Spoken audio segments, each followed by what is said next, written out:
What's up, ladies and gentlemen? It's the Resistance. Day one of the Kyle Rittenhouse trial. We about to get into it.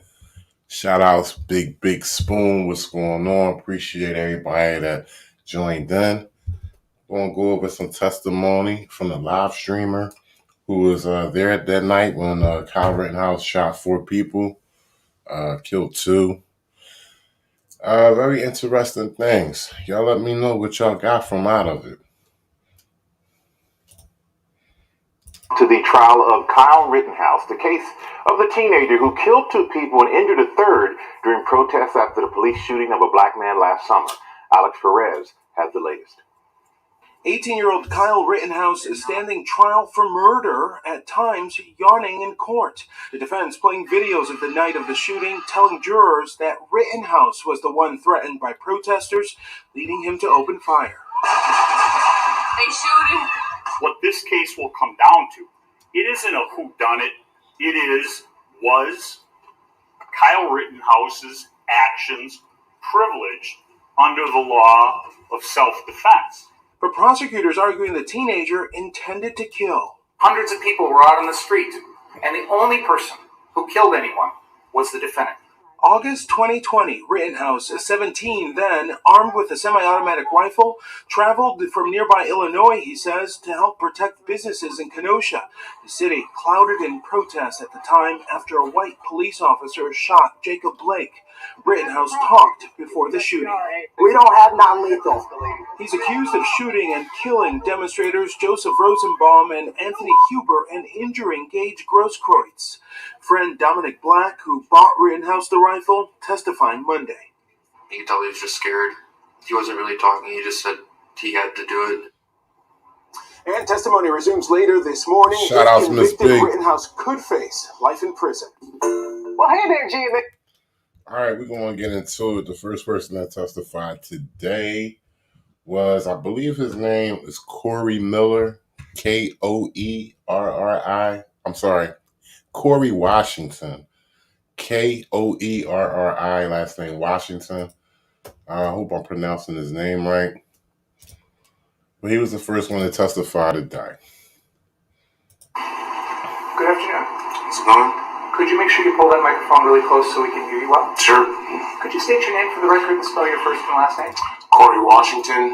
Koerri spelled Koerri. Washington, Washington.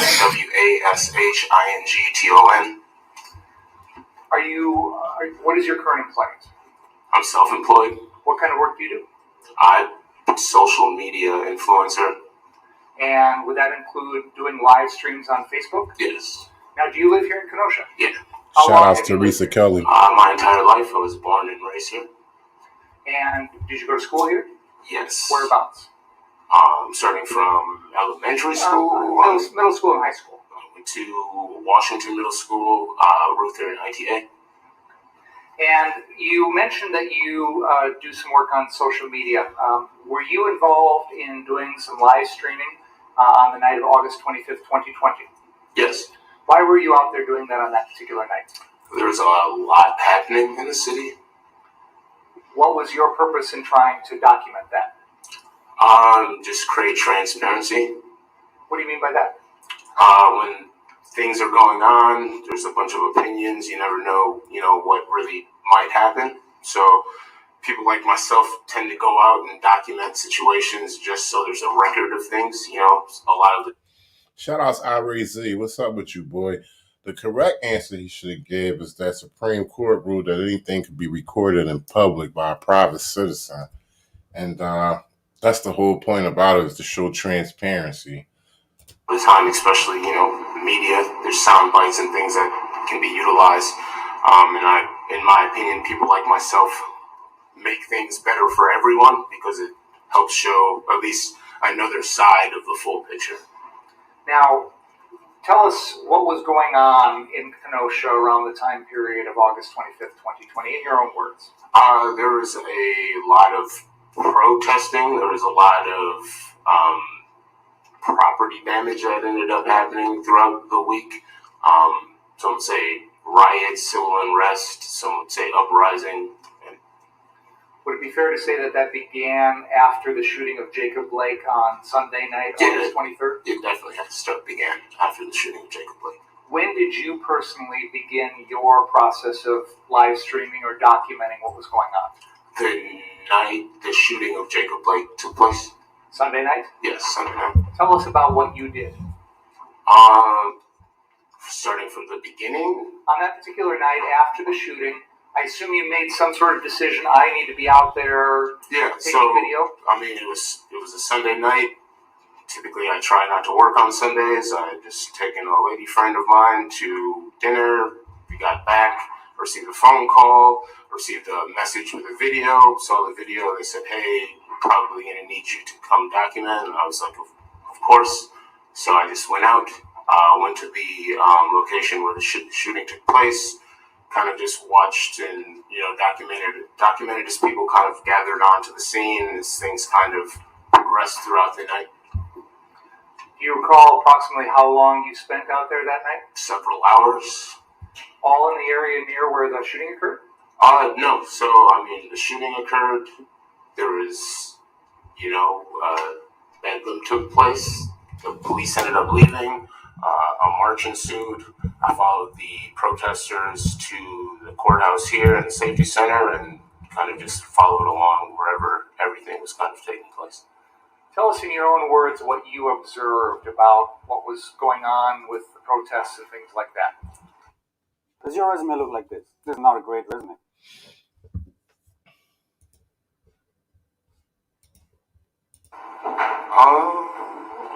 I mean, from that point, let's start with that first evening, Sunday night. You said there was a march from the site of the shooting to this area.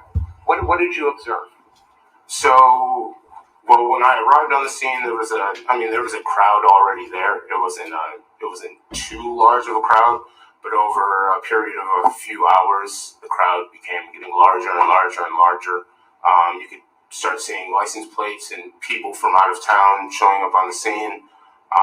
Once there was, I'd say, too many people, I guess, for the sheriff's department to handle in that location.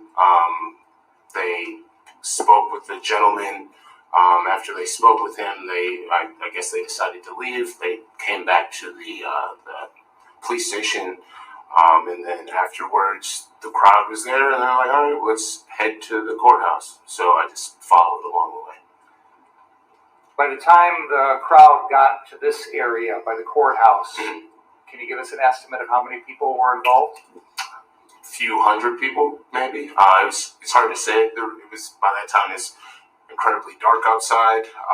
There was a heavy police presence. I believe by the time the protesters got to the location, there was already, I believe, police from neighboring counties and cities already here to help. So to me, maybe 500 people. I'm not sure off top. There was definitely a lot of people over time, and it kind of seemed to just kind of keep growing as things progressed throughout the night. Now, once the crowd got into this area by the courthouse, did they primarily stay here, or did the action move elsewhere? So as far as I could tell, initially things kind of remained outside of the safety center building. There was a lot of, sheriffs and police in riot gear kind of lined up. There were protesters kind of going back and forth with police officers, things of that nature. At a certain point, I don't know what happened. There was like tear gas deployed. People kind of started, spreading out. People were getting shot with rubber bullets. I had got shot and stuff like that too at the time of all of the disbursement. Took a few minutes to kind of, gather myself, got some attention, someone kind of patched me up or whatever. Get out, out here to face Civic Center Park, right out in front of the courthouse here. And that's when I kind of noticed things were, I guess you could say, out of control.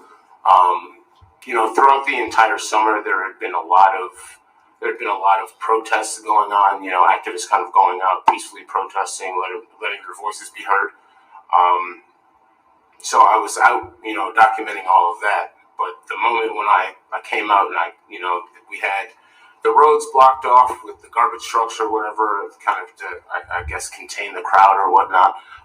But when I came out, I noticed all of the garbage trucks were on fire. There was kind of the point where I was like, oh, all right, this is not like anything that's been going on all summer. So. Did you see other incidents?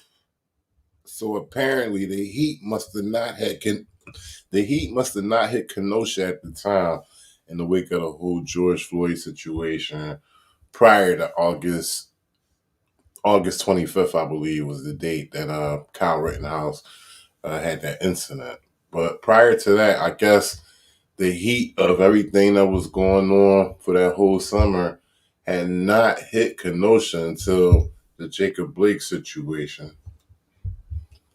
Of property damage after that? Yeah. What can you tell us about that? There was a lot that was kind of going on. You know, of course, the trucks were on fire. I filmed someone going into the back of a truck probably a few minutes after it had exploded from the gasoline catching fire, going to the back trying to find debris or something to, break windows or whatever it may be. Captured someone throw, it seemed like a napalm or something, onto the courthouse. That got extinguished. And then there was another point where, some masked If it was some napalm out there, then that means it was government agents out there. Individuals in black were trying to burn down the dinosaur museum. So, for the most part, I try to not involve myself. The situation with the dinosaur museum, I involved myself in the situation just because, we don't have much stuff around here, And I'm a father, I have kids, I've grown up, I've gone to the dinosaur museum. So at that point, I kind of realized, I suppose it was not like, this is getting way too out of hand, not saying that I condone people, being aggressive towards police or the courthouse or anything like that. But I could understand their grievances, I suppose, in the situation. But when it started leaking out to other stuff, like the dinosaur museum and stuff like that, that's when I was like, okay, well, this is... The dinosaurs didn't do anything wrong. Yeah, it has nothing to do with anything that was going on. What did you do to involve yourself in that situation? You said you did with the dinosaur museum. I stepped up, I kind of shouted at the crowd, like, hey, like, what are you doing? Kind of slightly interrogated one of the people that I assumed was involved. He seemed pretty passionate about burning it down or whatever it may be.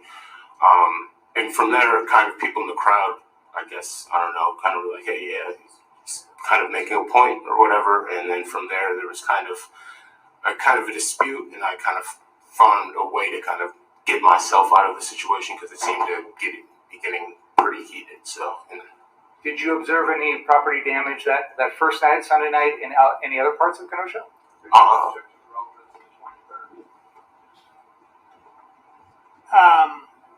What's your response? Well, I think first of all, it lays sort of the context of the whole situation. But second of all, there's been a lot of allusion to the fact that the defendant was motivated to come down here in response to this. So I think it's important that we get evidence about what it was that was going on. You may continue. So for the most part, of course, there was people that kind of trickled into other areas. But as far as I was able to see and document for the time that I was out there, which was quite a while, most people were kind of staying together in the same group, in the larger group. But of course, in a hot situation like that, of course, there's going to be people with their own motives and objectives that may go out and do other things as well. So I guess my question was, did you personally witness Drop in the comments how y'all feel about the live streamer's testimony. Property damage along, say, 22nd Avenue, for example, or 60th Street, or any other parts of town? So no, not that I recall. Of course, when the march was happening from the location of the shooting to the courthouse, I mean, there was, traffic stoppages and things of that nature, but people weren't being violent with random pedestrians or anything like that. It was really just like a march to this area. Okay. And until we got over here, that's when actual damage started taking place. Now, I believe you indicated that there were times during the summer where you were out recording people who were letting their voices be heard here in Kenosha. Is that fair to say? Yep, multiple times a week. Did you kind of get an idea of who? Multiple times. Letting their voices be heard, or where you were out recording people who were letting their voices be heard here in Kenosha. Is that fair to say? Yep, multiple times a week. Did you kind of get an idea? So I was under the impression that there wasn't any type of protest or anything going on prior to the Kyle Rittenhouse shooting, but he just stated that multiple times a week there were protests, which I would feel comfortable to say that it was in light of the George Floyd situation. Idea of who kind of the main people were involved in those sorts of events? Mm-hmm. Is that yes? Yes. On this Sunday night, after Jacob Blake was shot, Right. did there appear to be a different type of crowd to you? Yes. So in my opinion, Shout out to Israel Jr. Feliciano. What's going on? Israel Jr. Feliciano. He says he was awesome. I believe so. I believe he was good. It could have been some things he could have worded better. But other than that, I think he did a good job. So initially, the people that were on the scene are familiar faces. As things got more and more heated and more people started showing up, faces started to become more unfamiliar. I noticed at a certain point, I know for a fact the gentleman that talked to the sheriff before the sheriff's department and the police department ended up leaving was a gentleman, I believe, from Black Lives Matter, Milwaukee. But I had not seen him before, and I mean, if you review some of my footage, I recall saying several times, like, who is this guy? Why are they talking to this guy, to kind of figure out what's going on? Because at the end of the day, most of these people seem to just be people that are passionate about what happened, but not organized at all. So, And when you were out on that Sunday night, were you live streaming on Facebook? Yes. Is it possible for folks to still go up and see that on your Facebook page? Everything Shout that out I've ever Charlie recorded, Cruz. unless it was taken down by Facebook, and I haven't received any notice that anything's been pulled. It's all live on my Facebook. So let's fast forward to the next night, Monday night, the second night of protests and whatnot. Were you out live streaming that night? Yes. How would you characterize the events of Monday night as compared to Sunday night? Thousands of Massachusetts residents are... Got Wolfie Gladly in the background, about to bring him on. Yo, Wolfie, what's going on, bro? What's up, dude? Well, who's this guy? I wasn't paying attention today. I don't know. So this is day 2. I accidentally Well, it's day 3. Day 1 was just like bullshit. I changed that. I made a mistake on the title, but it's day 3. Koerri Washington was the live streamer who was recording that night. He's the one that got the bulk of the footage. Was he BG on the scene? You know what? I was trying to figure out what name his YouTube channel was, and I didn't come across that, but it could be. I did hear that name before. And then I think he shares people's live streams, though. It's another channel that was out there, Rundown or something. Yeah, I think he takes people's like Facebook lives and makes a YouTube video and captures it and shares it. Right. So I don't think BG's the same guy. All right, so this guy was the dude recording it. Yeah. Shout out Philly Boy 420. What's going on, man? Well, Ferriera. What's going on? So you didn't catch nothing today? You didn't catch any of the trial today, you said? What was that? You didn't catch any of the trial today? No, I didn't. I'm just catching up right now. I only see that. I'm like 10 minutes in to your stream. Compared to Sunday night?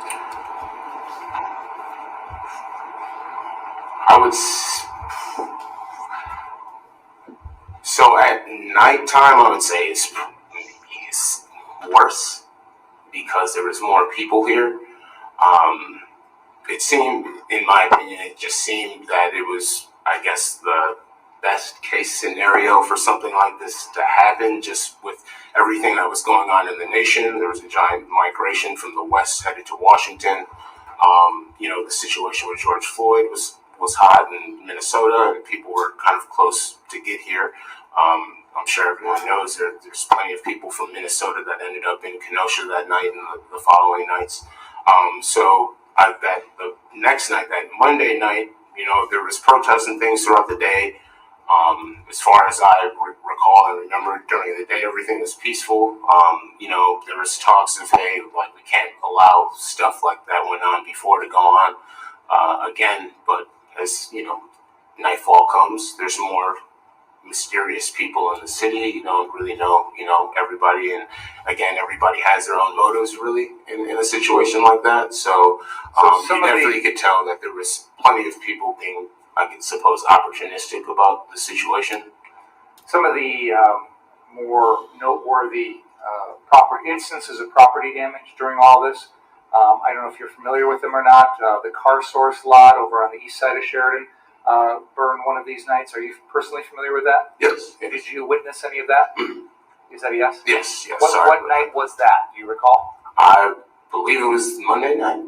There was also a lot of damage to the uptown area along 22nd Avenue. Yes. Did you witness any of that? Yes. Do you remember which night that was? I believe that was Monday night as well.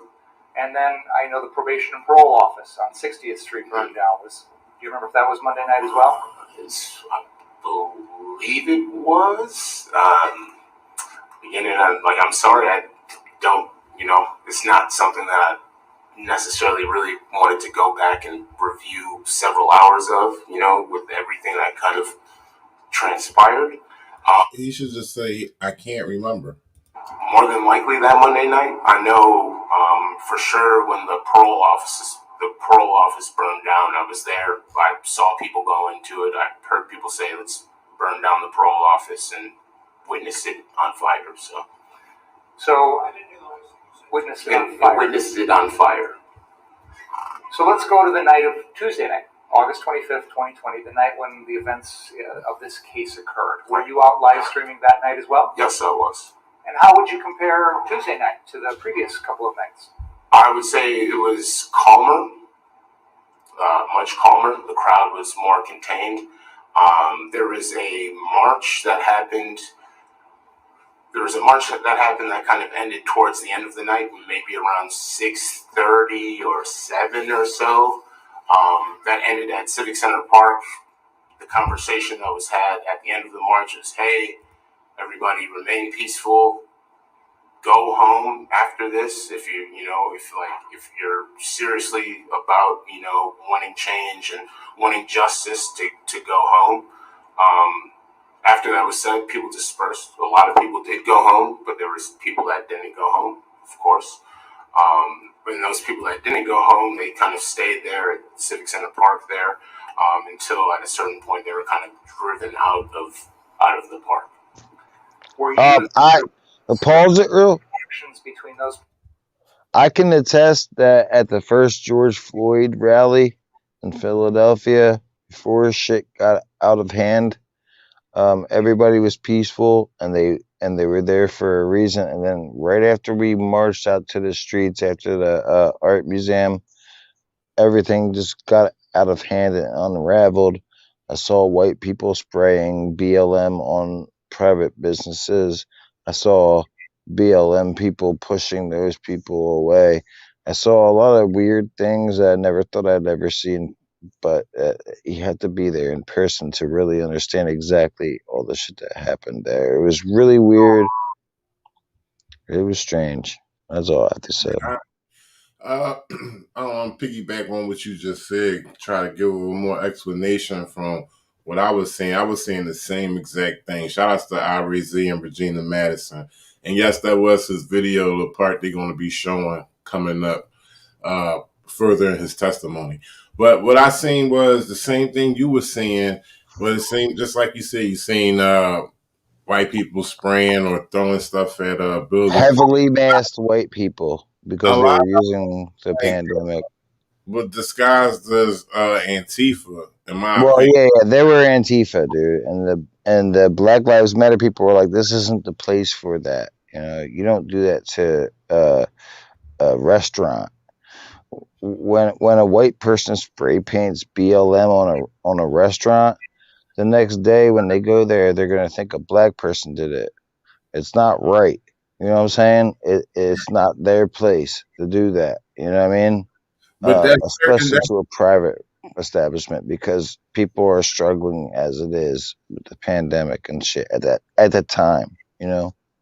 yeah, and that's something changed. You was talking about like everything was peaceful, and then it just burst into riots and like just a whole pandemic of. Dude, I got caught in the middle of a looting thing. Hold on, Like I watch everybody looting around me. I was walking like a fucking lost soul, watching everybody jump out of broken windows with purses from Louis Vuitton and shit in the market district. Yeah, I was and handing them to their girlfriend. Which one do you want, and which one am I gonna sell? You know what I'm saying? Like I was like, what the fuck is happening here? Like this shit was a weird fucking day. It was. I always wanted to be a news person when I grew up. When I was younger, but then I realized that everybody's in the news industry is a fucking Satan worshiping teleprompter reader, right? But now that I can do it myself, I felt like I was there. I was there. I was in it. I was in the whole thing. There was like tear gas being poured out of a freaking SWAT truck. They put signs up against the holes they were pushing it out of. It went back in their truck. They all started getting tear gassed out. They jetted. They left. I was like, the people won against a SWAT truck. I was there for that. I was like, the whole thing. Dude, I was thinking about you, Resistance. I was there. I was thinking about you because you had just left a few weeks prior. And I was like, I wish freaking Resistance could be here. Sit here trying to say your name and shit. But everybody knows your name. I was like, man, I was wishing you were here, man, for that. And I felt a little bad about that because it just happened in Washington. I mean, it just happened in Seattle, and I was there for that. And right when it's popped off in Seattle, it popped off in Philly. right, I, like I was like back and forth on each coast. I couldn't. Philadelphia was one that I couldn't make. I was upset. But yeah, y'all, yeah, you in Southeastern PA was there, and y'all held it down though. yeah, we were there with James Madison audits. Right, yup. Because y'all James called. Madison audits like took like some weird ass flight the day before, right? People were like reaching out to me, talking about James Madison audits is in Philadelphia. Hit him up. Charlie Cruz, appreciate you, bro. I was like, all right, I'll hit up James Madison audits and shit. Right. So we got connected and shit. I was like, let's go tomorrow because that was a Friday. He got there or whatever. He went to the same federal courthouse I went to on 7th and Market. You know that federal courthouse there? Yeah. Pussy ass courthouse, dude. I have a video. It shows it. Yeah, the judge signed off on it. You're gonna have to fight that. You're gonna have to spend 30 grand to change that. There's no contingency. There's no real lawsuit. You have to fucking fight it. You have to spend money to do it. Spend the money, right? So, fucking James Madison was there, and he made a funny ass video out of it. It was funny. I was like, yeah, James Madison's in Philly. He's in Philly. And then he got in touch with me, and then I was like, I'll meet you there tomorrow. There's supposed to be a George Floyd protest, right? And it was the first George Floyd protest that Philly held.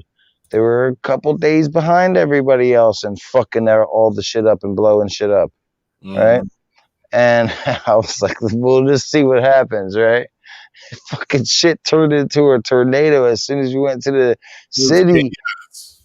As soon as we went to the city, after the fucking guy pushed the other guy off from spray painting BLM and shit, we get around the corner, we get to City Hall, we make a left on Broad Street and shit. We go down there. All of a sudden, the fucking cop cars start getting stomped on, fucking smashed, burnt on fire, flares thrown in them and shit. Like, I was like, shit, dude, this shit's getting crazy. Fucking car parts are flying in the fucking air as the shit explodes.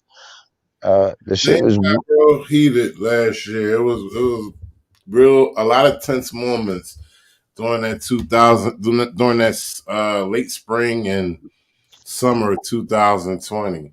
This right here was like about the last of it though. One of the few of the summer at the end of the summer, and then we had the situation that happened right outside of Minneapolis later. But this right here was about the last of it in the summer of 2020. I just had to say what's up to Regina Madison. I see her in the comments over there. Shout out to She's Regina a G. Madison, Barbara White, Philly Boy 420. Perfect sense winning. Perfect sense. Charlie Cruz, thanks again, bro. I appreciate you. But no, to answer your question, well, to explain a little bit more when you said things were peaceful and then it just turned chaotic. You know, the provocateurs was out there, and those guys dressed in black, whether they was acting like they were Antifa or government agents. It only takes one person to throw something. It's all hijacked. It's all hijacked. BLM isn't the same movement it was when it was Trayvon Martin. If somebody's gonna try to say it is, I'll just laugh. You know what I'm saying? It's not. It's been taken over. And so has Antifa. Antifa used to be a good group too, like back in the '70s. Man, they're old existent, man, and they like to be called Antifa or whatever, right? But it changed. Everything's all fucking weird and hijacked and shit. Like there's some people that are like, yeah, Black Lives Matter. Yeah, I believe in Black Lives Matter, but they don't really understand exactly the hijackers that took it over and shit. Like it's weird shit. It's all cold shit to me. Yo, I'm me. I'm not a part of no group.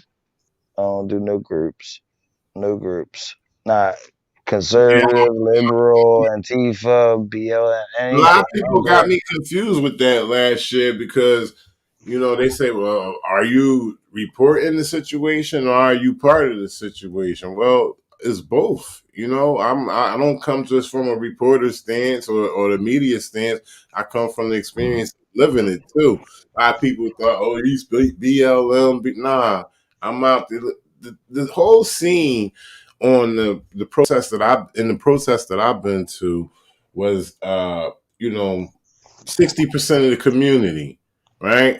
And then the 40% is these groups, different groups, Antifa, Black Lives Matter, depending on where you at, Proud Boys, all these different kind of groups. And then also is provocateurs mixed up with that as well. So like people that were coming out from the community mostly were young. And we know how influential young people are. Right. So I got you. Keep going. whatever wave that starts to flow within the protest, a lot of the young people are going to go with it. So what I seen was a lot of young people out there, and when the situation came time for looting or breaking stuff up or burning something, which I believe was started by the provocateurs, I can't say that for sure, but I was there. I seen these people dressed in certain clothing and doing certain things. Mm-hmm. So, I was there. Shit's a circus, bro. You were there. You were at more than I was. That's how it goes. Like, people who are out there, they're young, they're ignorant, they really don't know what's going on, they don't know what they're out there for. They're going to go straight to the action. And well, let me tell you this. I'm sorry, I don't want to cut you off. Is it okay, or do you want to finish? No, go ahead. Go ahead. I was at like I felt so fortunate to be at the first George Floyd protest in Philadelphia where all the cars exploded. There was like 5 or 6 cop cars they burned on fire and shit. It was just such a weird experience and shit. Fucking Southeastern PA walked by the car, then started running because he felt like his skin was gonna melt off of him. Yeah, I was like, I told you don't do it. But yeah, hey, what's up, Noli? So no, like I felt fortunate to see exactly what exactly was happening. I felt like I saw an inside peek at how an operation was going because we had an altercation. I have a long ass video. I tried to clip it down as hard as I could, but I felt like everything that I put in the video was important. It still was like long, Right. but um, like we had an altercation with the Antifa people who all seemed to be like 18 years old. You Right. know what I mean?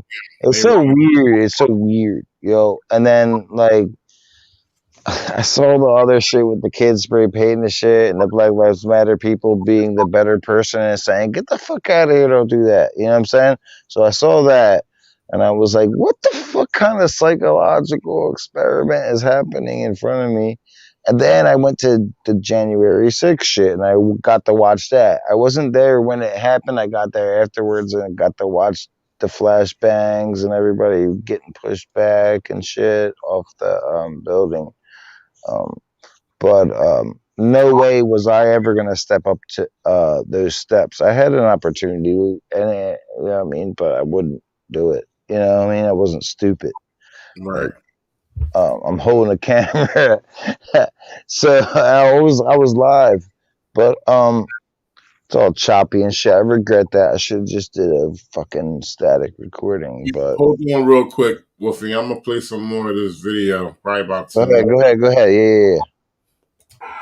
Until at a certain point they were kind of driven out of the park.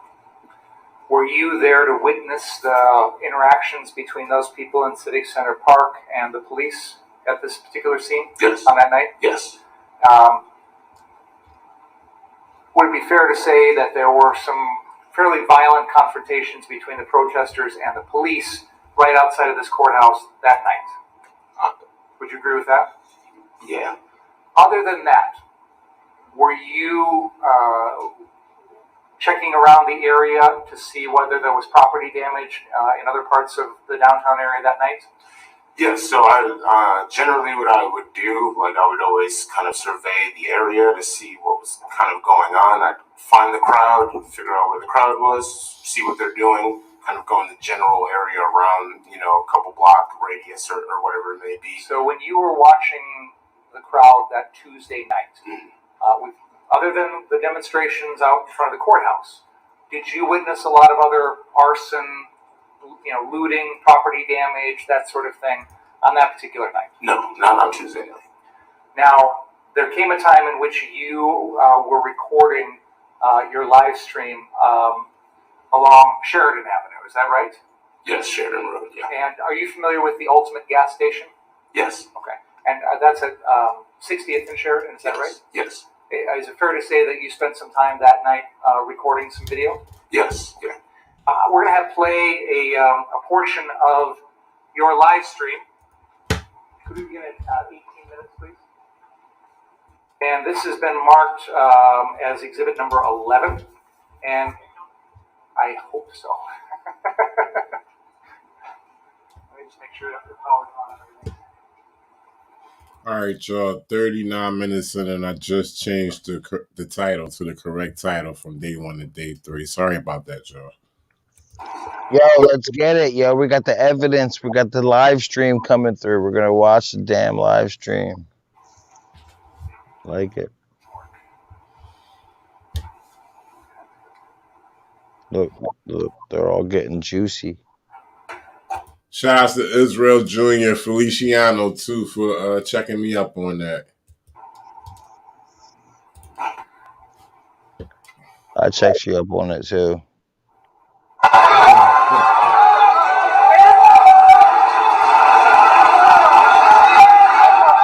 I want to pause for 1 second before we continue. Mr. Washington, what we're seeing on that screen, is that the live stream that you recorded on the night of August 25th? Yes. And do you recognize the location that's being shown in that video? Yes, that's the at the Ultimate gas station facing west, kind of looking at the church. I believe is a church right there. All right, thank you. Oh, I'm sorry. I meant to turn the power on, but it didn't matter. Johnny Stuggets, what's up, bro? I got your comment up on the screen. Hit the link. Tell us more of your thoughts.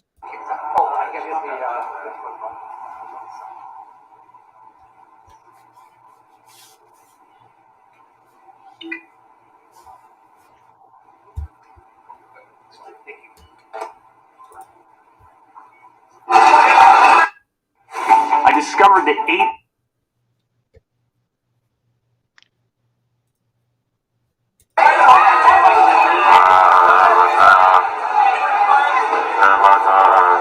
White up this wireless man. So I got a fire on the street. I got a downstairs season. So I downstairs season.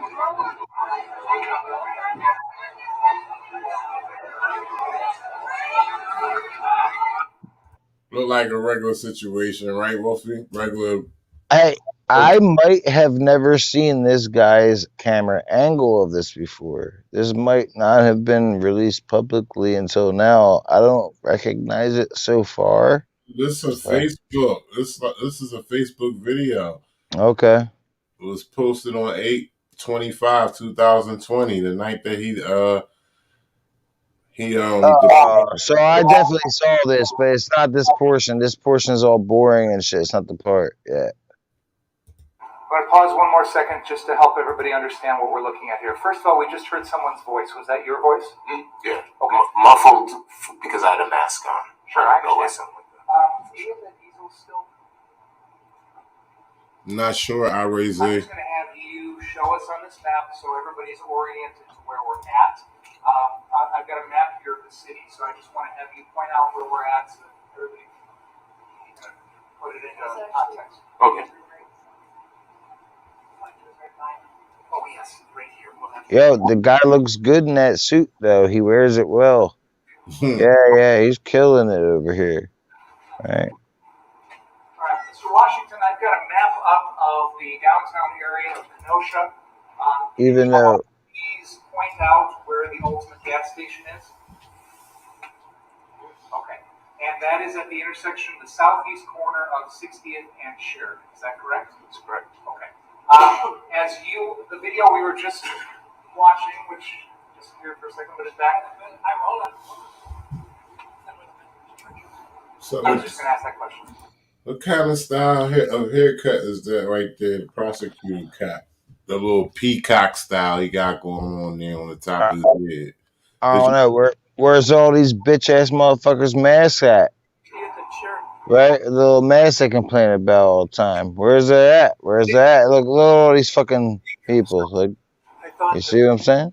They're gonna change back. They're gonna be like the mask again once people start getting sick. But that's another thing. That was the Methodist Church. So, Judge, the southeast corner is Ultimate Gas. The southwest corner is First United. This map north is off. Did you see 60th and Sheridan? I did. He did. He told him. He told him right there in his face. He was like, "Did you say 66th and Sheridan?" He said, "I did." I disagree with you. And then there was a pause. Where the Methodists been going to church. That's across the street, Joe. All right, I'm going to accept the correction. So, Mr. Washington, Damn. and you had described in your video that at one point, and I think at this point, as we look, is that video now pointed west? Yes. And on the map there, it indicates that the Methodist Church is across the street to the west of Ultimate Gas. Is that right? Yep, right there. Okay, that's what it says. Of course, Your Honor, of course. Please. Why is this guy so active, yo? He like moves out of camera. He's waving his arms around. What the hell is this guy's whole deal? No, he's explaining that he's trying to get Koerri Washington to authenticate the video. No, I got you, but at the same time, he's look at the judge, like the still frame that you have right there. Like the judge is not amused. He understands what this prosecutor is trying to do. That's the prosecutor, right? Yeah. So this prosecutor is sitting there, he's flailing his arms around. If you go back like 10 seconds, the dude's flailing his arms around trying to be cute for the court, and then he's like swaying out. Yeah. At one point, and I think at this point, as we look, is that video now pointed west? Yes. And on the map there, it indicates that the Methodist Church is across the street to the west. No, it just looked like he's trying to. Wait, watch right here. Right here. Of course, Your Honor, of course. Please, thank you. But anyway, what I was So now trying you can't even see him in the camera. Why did he back up that far? Now the judge is. What I'm trying to point out is the judge. The judge had his character was kind of flaky to me, and The judge is always flaky. He wears a dress. His character was kind of flaky, but also he was real strict with a lot of things. But he also was a little dopey as well. And Is that a shocker? Seemed like he was more worried about lunch than anything when we get further into it. Yeah. They don't give a fuck about shit. That dumb shit's about to be lit up.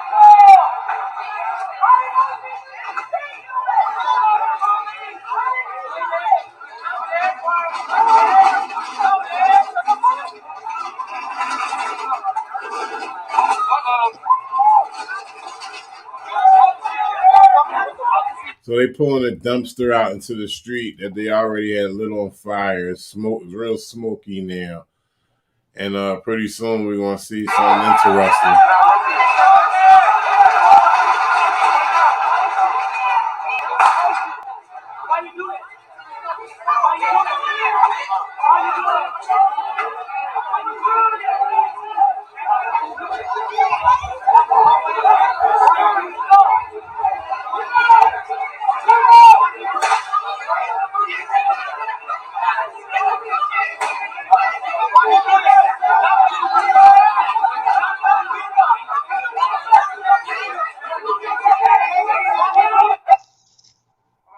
For a second here because we're going to be viewing someone that I want to talk a little bit about.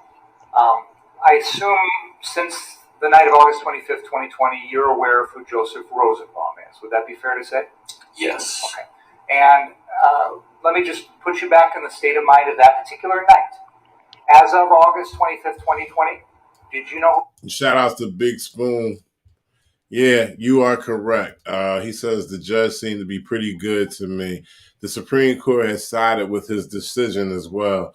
He's definitely right because they had a situation 20 years ago that he stood on and it was reversed. So now you're definitely right. I was just taking some shots at his character.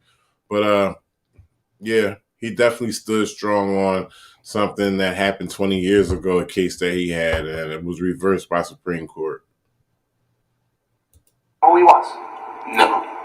To your knowledge, had you ever encountered him before in your life? No. Okay. I don't know if you're familiar with this video or not, but for the benefit of the jury, do you know? Are you able to recognize Mr. Rosenbaum in this video? He's not shown on the screen at this very moment because we paused a little bit. I didn't call time off. But let me just ask generally, are you able to recognize him if you see him on the screen? Yeah, I would know what he looks like, yes. And that's based on what you've learned since all this happened? Yes. Okay. And just, I don't think there'll be any dispute about this. I'll represent for the ladies and gentlemen of the jury that Mr. Rosenbaum is wearing a red shirt. He's got some, I think they're jean shorts, aren't they? And I don't think he's got anything. I don't think he's got anything on his head at this point. Okay. So he's kind of a shorter gentleman with nothing on his head, a red shirt. And you've got some video of him that we're going to see momentarily. Can you pause real quick? So Dude, this guy screams bad prosecutor, just a fucking idiot, right? And I'm interested to get into like day whatever it is where the defense comes back and blasts and just I want to see what his defense is after the defense comes after him, right? Like this is a battle right now, right? Like this is like watching a football game every time you watch a court case like this. So this guy screams to me, idiot.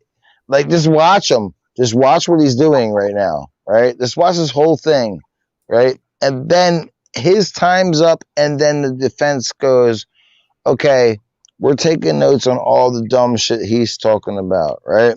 Now let's talk about this, and that, right? What's his answer going to be? Well, I'm just the guy that, just collects tax dollars. I don't even know shit really. You know what I mean? Like when a real attorney, this is the shit I love to see when a defense attorney owns a prosecutor. And he's gonna probably own this prosecutor, dude. I don't know how anybody feels about that. I'm not saying I feel either way either, but like this guy sucks. Well, he's a prosecutor. They He's all, not a good one. He's not but even a good one. They should have assigned the best one. I see him trying to do something slimy today. He was trying to introduce some. He was trying to introduce a tape from another live streamer, and it came down to if that live streamer was here today to testify against Kyle Rittenhouse, and he wasn't. So he had demanded that the tape could be shown, but mostly it was played in silence. Only things that was relevant to the defendant. Okay. I think that was he was trying to do something slick right there. It was kind of like a backhand move, but I mean he's a prosecutor. That's what He's weird and he's not good. I'll tell you that much. Did you see anyone get physically injured in any way? No. Please continue.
Yeah, one more thing on that that mention of the live streamer that the prosecution tried to introduce the evidence. He tried to introduce the evidence. Well, he did, but they played it with mostly without a volume. This wasn't even Koerri Washington on the stand. This was a police officer who happened to be a detective who happened to be on assignment, and the prosecution was trying to get this detective on the stand to authenticate this live streamer's tape. So yeah, Big Spoon said they would have done things that probably would have got it overturned. Hey, one more thing. If you're standing in a gas station during a major protest where bullets might start going towards people, I wouldn't stand at a gas station. Get away from the gas station. Not quite the safest place to be during a protest, especially if it's going down. Absolutely not.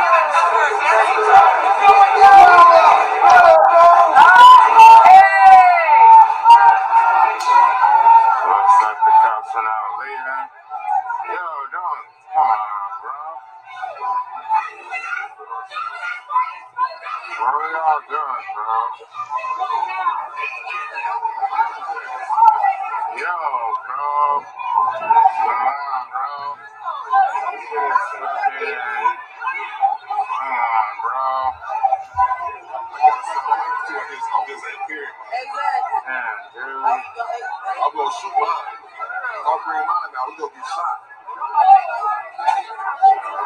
cops left, and as soon as they left, things just got heated. I'm not about to stand in a line of fire at all.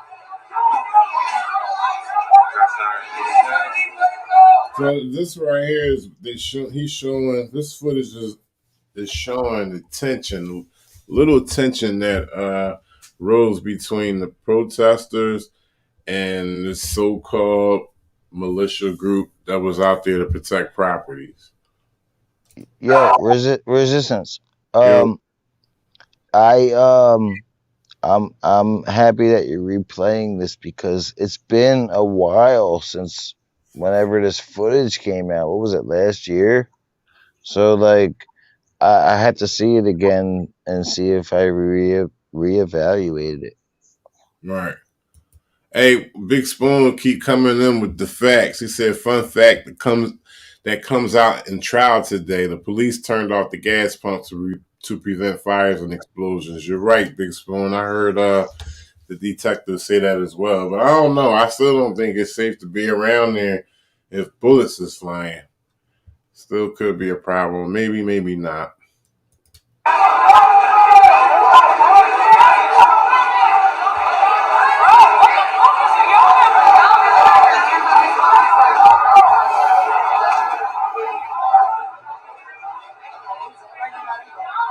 No, I'm good, man.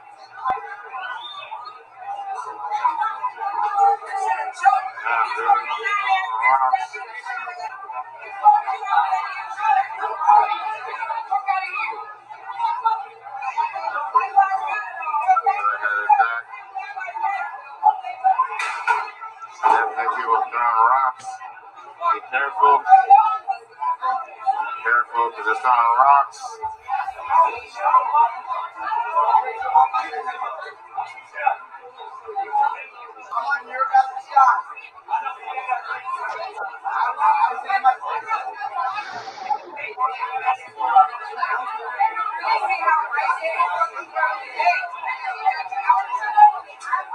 Hey, how's it going? Good. Shout out Steve Wood. You know what I'm saying?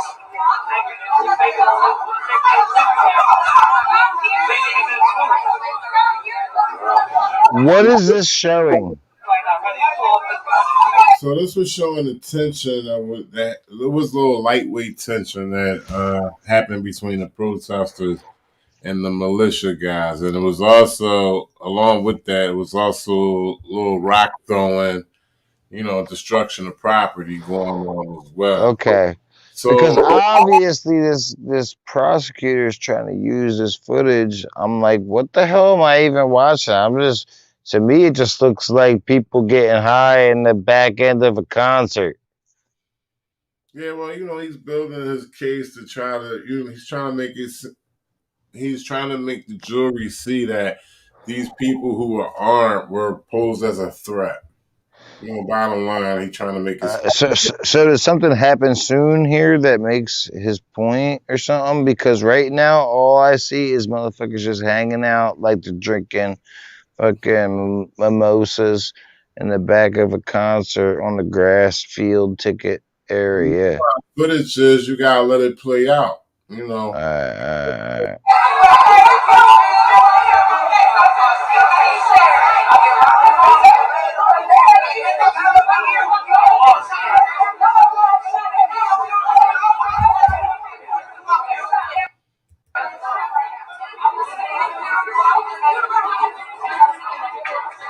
So you see a lot of, not necessarily arguing, but a lot of loud talking back and forth.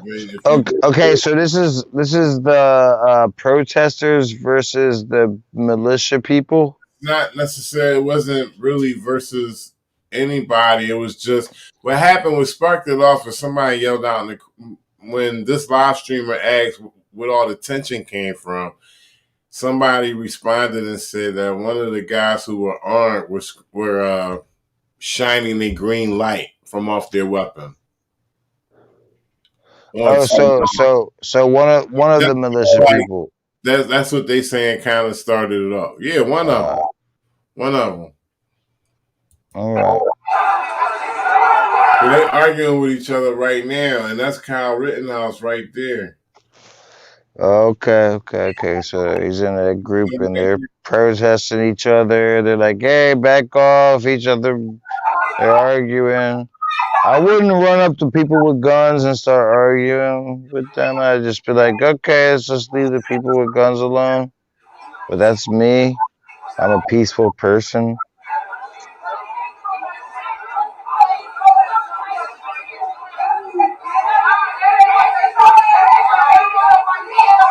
Like if I see people with guns, I'll be like, "Yo, I'm just gonna walk past you. We're just peacefully protesting."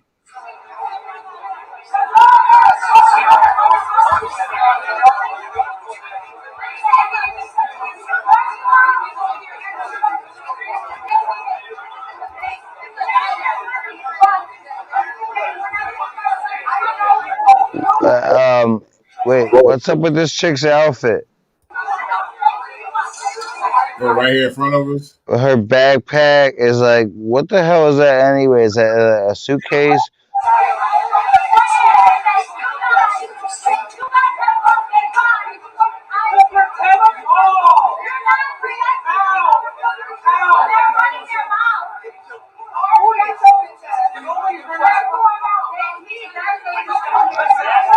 Who the hell is the guy in the hard hat? It does Who's say the guy in the hard hat right here? Who's this guy? Who the hell is this guy with the vest and the hard hat? He's so funny. I like that guy. She's got a big ass backpack, the biggest backpack I ever saw in my life. Everybody wishes they had a big enough backpack because it counts as one to go on a flight. Right? But this dude has the vest and the hard hat. It's just fucking funny. Oh my god, I'm so sorry, dude. Go ahead. I'm my bad. no. Listen, this is an argument. This is like part of one of the reasons why things ensued between the armed men and the protesters, because there's an argument going on right now. Yo, the guy in the hard hat is part of the argument, right? Between the backpack girl, right? But look how silly they both look. They both look silly as shit.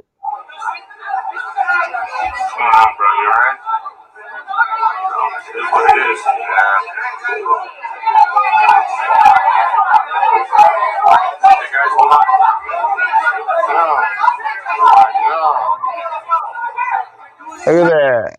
Oh, no, he has a backpack. Okay, he's back turned. Okay, he's with the woman with the other backpack. Okay.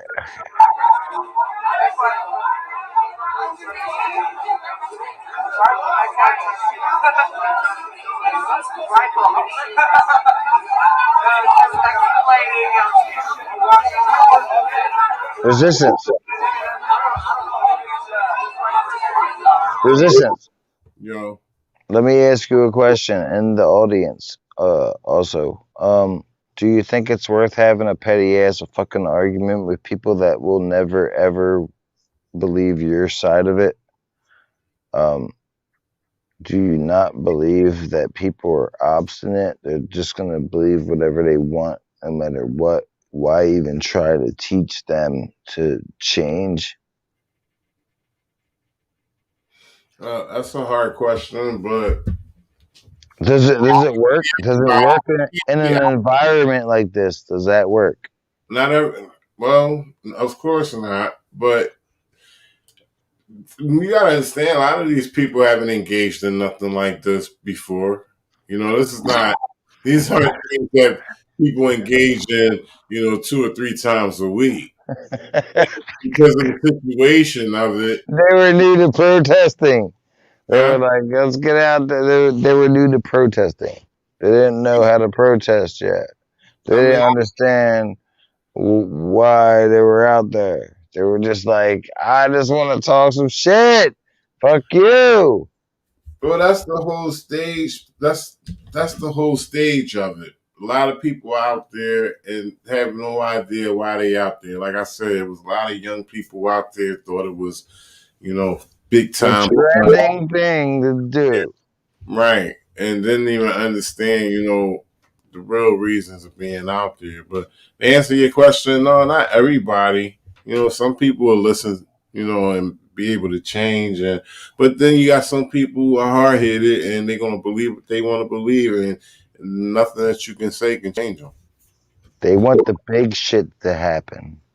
They want the big shit to happen. There's always the fucking antagonizers, the one that wants the biggest shit to happen to them. Like, let's have this happen, and everybody's gonna be fucked up, yo. And I'm gonna get it on video too. I'm like, we told you. I probably got 12 more minutes of this left. Y'all can follow up on it. I got day 4 coming up tomorrow. Well, y'all can follow up on after Koerri Washington's testimony. There's a detective who testifies after him.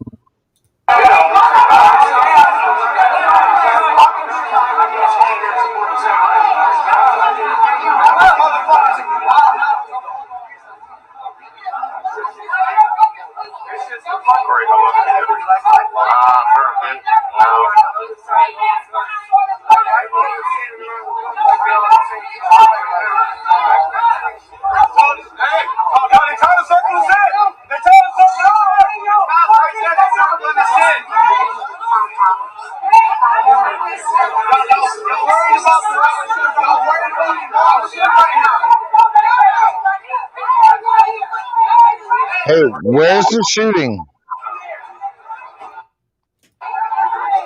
What'd you say? What the hell is this? Is this from the prosecutor showing the judge and the court and a jury? This is right before the shooting. This is everything that happened right before the shooting. Oh, so we're not gonna see the shooting in this video. Well, this is pretty much identification. Him, the prosecution asking basically who did he see, what was going on at the time. It wasn't really a show of Kyle actually shooting the people.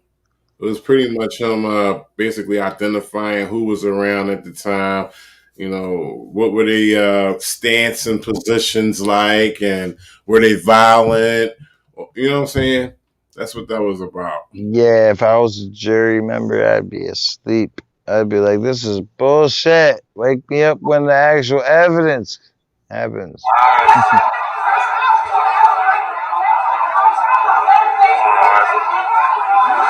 go to this gas station all the time, so hopefully it'll be fine.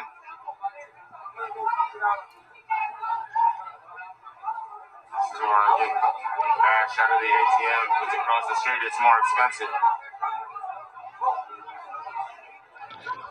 ATMs be expensive.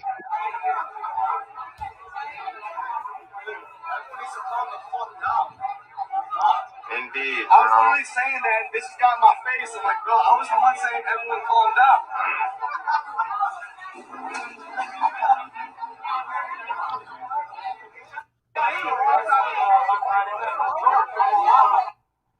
I just can't believe that's an actual court clip. I wasn't just wearing every hat. What'd you say?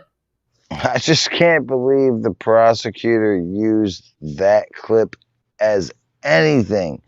I get it. If you want to show the environment, you can clip it up a little bit, but the whole thing is dead space. It was like 5 minutes of just people shouting over each other, all being like, haha, yeah, we're here, and we're doing this, fuck y'all for that, whatever. And then it was like people just talking over each other, saying the same shit. And it was like 5 minutes. I was like, how would you use that? Like, you're gonna introduce that as the environment. Did you see that as well? Yes. And what was your understanding of what their purpose was out there that evening? If you have one. Shout out Sween Fame. I mean, honestly, I didn't talk to everyone individually, so I mean, it's hard to really answer that. Sure. It appeared to me that there were folks that had long rifles like AR-15s. Are you familiar with those at all? Yeah. Did you see folks at the Ultimate gas station armed with that type of rifle? Yes. How many would you estimate you saw?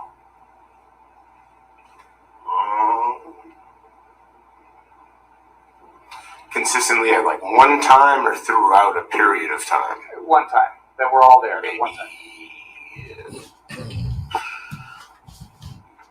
maybe like 24, maybe a little more, something like that. Anywhere, but I'd say between 15 to 25 people. And in the videos we saw there, or the section we just saw, it appeared that there were people kind of getting in the face or getting aggressive with some of those folks that were armed. Did you see that? Yes, so as far as I recall, there was a lot of discourse happening, heated discourse, but conversations being had. Did you see that lead to any violence? Anybody punch one another, shoving each other, shooting at one another, anything along those lines? No, maybe there may have been nudging or something, not that I recall seeing, but nothing that would make you stop and direct your attention to it. And I believe in that section we just watched, I saw two separate instances of dumpsters being set on fire. Did you see those as well? Yes. I don't know if that was the same dumpster twice or... I believe it may have been the same dumpster. Okay. And other than that being a perfect metaphor for the year 2020, did you see any property damage as a result of the dumpster fires? No. As far as I recall, the dumpster was lit on fire because the police pulled up in an MRAP, and it seemed like protesters were like shoving it towards the police. It didn't seem like they were trying to destroy buildings with it or blow up the gas station or anything like that. There was a lot of people there. I don't know if people would let them do that. And I want to ask that specifically because you're standing right next to the gas pumps in the video. Is that right? Yes. Did you feel like that was an unsafe place based on the dumpster fire in America? No. Did you see anyone ever push anything on fire towards the gas pumps? No. Okay. When you were doing your live stream, were there folks watching that you were aware of? Yes. Were you able to respond to them or communicate with them as the live stream was going on? Yes. Okay. Throughout, I'm sorry to cut you off. That's why throughout like the live stream, I mentioned like going to the Ultimate gas station to get cash out of the ATM. There was always viewers, some people from town, some people from out of town, some people with questions and stuff like that. There was a lot of when we had protests for, I guess, the big protest for George Floyd earlier in, I believe, May of 2020.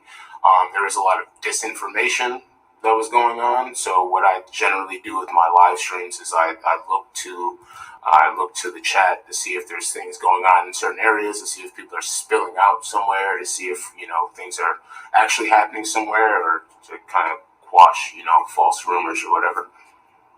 Your Honor, I do have an excerpt that I'm going to play next that's probably going to be about 12 or 13 minutes long. I don't know if you want to take a break now and continue in the morning. Are we going to...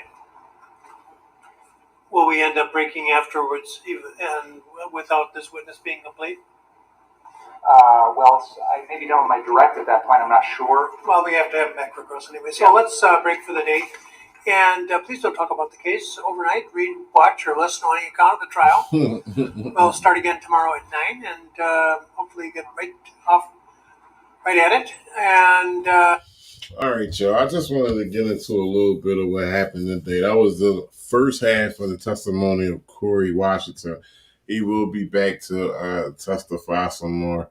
For those of you who didn't see it, shout out to Big Spoon for keeping us abreast of what actually happened and what I forgot happened. Good looking out on that.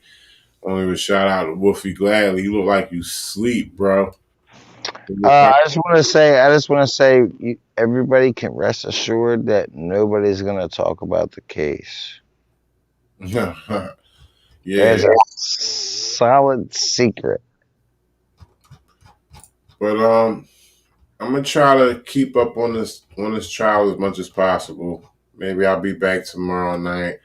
It was kind of boring, but there was some key things that was pointed out in the trial today. So I thought it was relevant to show the live streamers testimony and give y'all guys a point of view of how it is to be a live streamer out there in that type of environment. So Hey, I just want to say on a side note, not to steal any glory from the Resistance show, but I want to say, I think when the defense comes out here, because I don't have any confidence in this prosecutor. Like, if this prosecutor was serious, I would have felt it. Like, this guy is brittle. He has nothing. When the defense attorney comes out, he's gonna tear this guy apart into pieces, and it's just gonna be what it is.